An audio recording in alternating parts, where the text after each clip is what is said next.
I just reached out my hand. I was so scared that I couldn't move, but Hunter above kept urging me to catch up. There was no choice but to close my eyes and continue climbing the abandoned signal tower, which was 3,000 meters high. An hour later, we finally reached a small platform, but this wasn't our destination. The tip of the tower above the platform was the final point of our challenge. Looking at the ladder with no safety measures, my legs began to tremble, but at Hunter's urging, I had no choice but to grit my teeth and climb up. Hunter, who had already reached the top, tried to pull me up, but the ladder suddenly shook, almost causing me to fall. Thankfully, with Hunter's help, I finally reached the top of the signal tower. Looking down at the world beneath me, the fear started to fade away. After we took some photos and were about to head back down, I carefully steadied myself on the ladder, thinking that I could safely return to the ground. But the next second,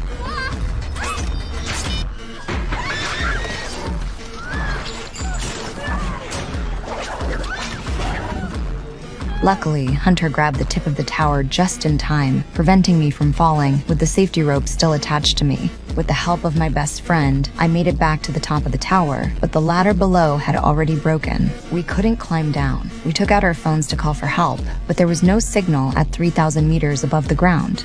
At that moment, I suddenly noticed that the backpack with supplies hadn't fallen off the tower. Instead, it was stuck on a protrusion of the signal tower. If we could get the supplies from the backpack, we could at least hold on for a few more days. Hunter volunteered to climb down and retrieve the backpack. She first fixed one end of the rope to a pole and then started climbing down. She reached out to grab the backpack, which was right in front of her, but no matter how much she shook, she still couldn't reach it. The next second, Hunter unexpectedly untied the safety rope from herself and, using inertia, successfully jumped to a nearby platform. After regaining her strength, she took a selfie stick from the backpack and hung both the selfie stick and the backpack on the rope. Once the backpack stopped swinging, Hunter suddenly jumped forward. After stabilizing her body, I quickly grabbed the safety rope and pulled her up with all my strength. But just then, another accident happened.